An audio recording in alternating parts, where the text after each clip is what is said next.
Good morning students, class 10th। Welcome back to sunrise classes. बेटा, हम अपना chapter कर रहे थे और उसमें हमने जो है किया है अपना जल प्रदूषण, वायु प्रदूषण ये कर लिया है। इससे आगे देखिए, जल प्रदूषण, वायु प्रदूषण, सॉफ्टवेयर टेक्नोलॉजी पार्क से आपको करवा दिए गए थे। अब देखिए, इसमें दिया है तापीय प्रदूषण। तापीय प्रदूषण किसे कहते हैं? जब कारखानों तथा तापघरों से गर्म जल को बिना ठंडा किए ही नदियों तालाबों में छोड़ दिया जाता है तो जल में तापीय प्रदूषण होता है। तो ये शॉर्ट क्वेश्चन बनता है कि तापीय प्रदूषण क्या होता है। जब कारखानों तथा तापघरों से गर्म जल को बिना ठंडे किए ही नदियों तालाबों में छोड़ दिया जाए तो जल में तापीय प्रदूषण होता है। जलीय जीवन पर इसका क्या प्रभाव होगा, बताइए। परमाणु ऊर्जा संयंत्रों के अपशिष्ट व परमाणु शस्त्र उत्पादक कारखानों से कैंसर, ज, जन्मजात विकार और अकाल प्रसव जैसी बीमारियां होती हैं। मृदा व जल प्रदूषण आपस में संबंधित हैं। मलबे का ढेर, विशेषकर कांच, हानिकारक रसायन, औद्योगिक बहाव, पैकिंग, लवण व कूड़ा करकट मृदा को अनउपजाऊ बनाता है। वर्षा जल के साथ ही ये प्रदूषक जमीन से रिसते हुए भूमिगत जल तक पहुंचकर उसे भी प्रदूषित कर देते हैं। नेक्स्ट है ध्वनि प्रदूषण। ध्वनि प्रदूषण से खिन्नता तथा उत्तेजना ही नहीं वरन श्रवण असक्षमता अर्थात सुनने की असक्षमता, हृदय गति, रक्तचाप तथा अन्य कायिक अवस्थाएं भी बढ़ती हैं। अन्य अनचाही ध्वनि उत्तेजना व मानसिक चिंता का स्रोत है।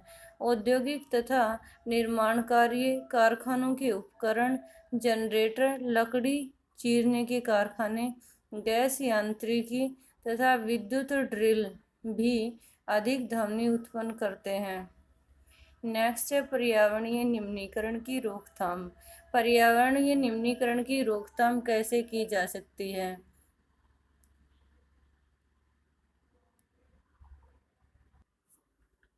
पर्यावरणीय निम्नीकरण की रोकथाम अर्थात पर्यावरण के प्रदूषण की रोकथाम। पर्यावरण के निम्नीकरण का अर्थ होता है उसका निम्न दशाओं में पहुंचना, उसका प्रदूषित होना, उसको उसकी रोकथाम या उसको कैसे रोका जा सकता है।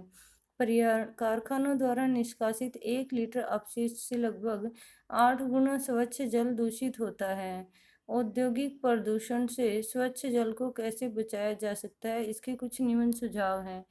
विभिन्न विभिन्न प्रक्रियाओं में जल का न्यूनतम उपयोग तथा जल का दो या अधिक उत्तरोत्तर अवस्थाओं में पुनः चक्रण द्वारा पुनः उपयोग।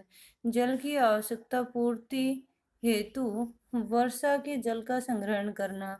नदियों व तालाबों में गर्म जल अपशिष्ट पदार्थ को प्रवाहित करने से पहले उसका शोधन करना। औद्योगिक अपशिष्ट का शोधन 3 चरणों में किया जाता है।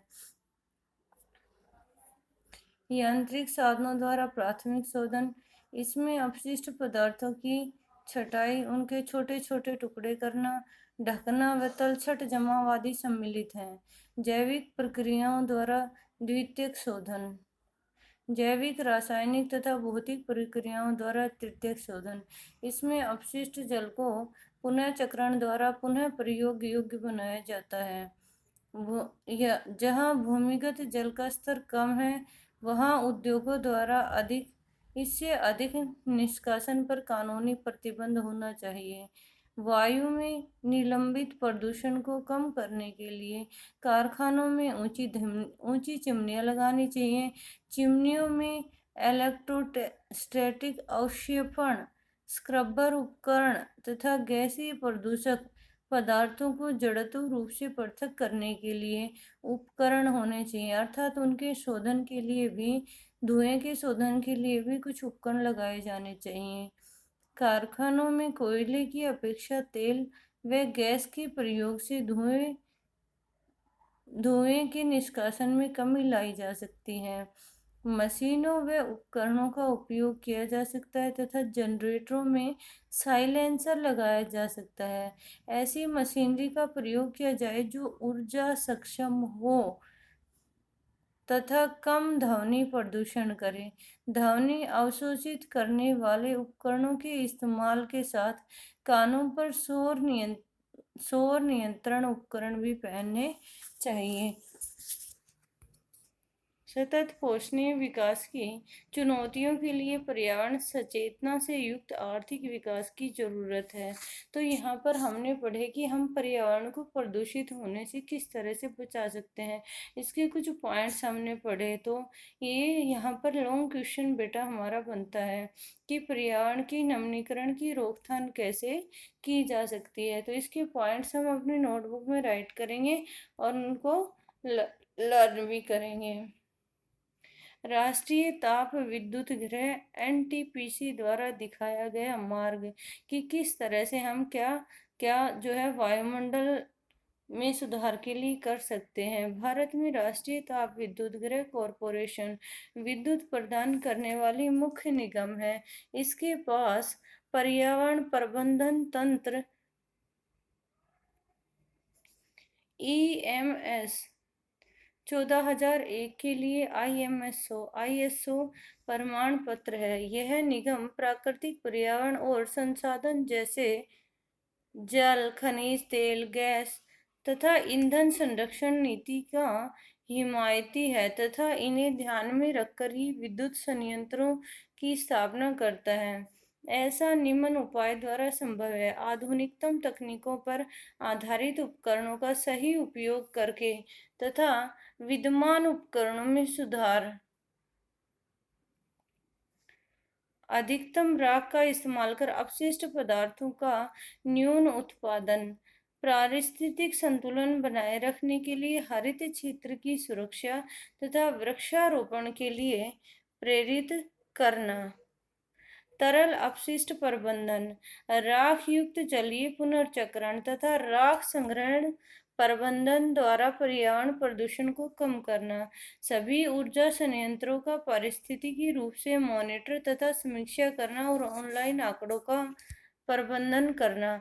ये सब बताए गए हैं हमें।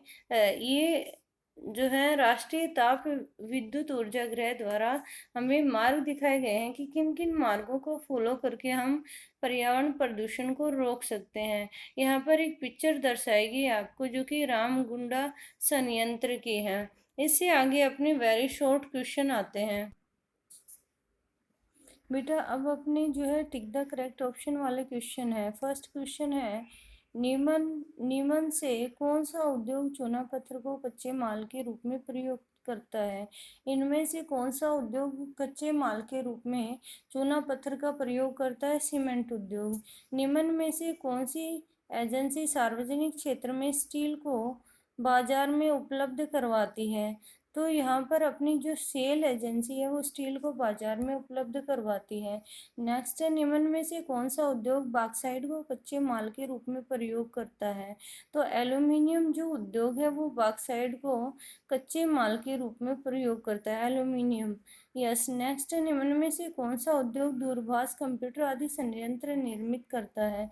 इलेक्ट्रॉनिक उद्योग। तो ये थे वेरी शॉर्ट क्वेश्चन। इससे आगे आपके जो क्वेश्चन है वो मैं आपको बेटा एक्सप्लेन कर दूंगी और सेंड कर दूंगी, जो कि आपको अपनी नोटबुक में राइट करने हैं और लर्न करने हैं। Thank you. Have a nice day.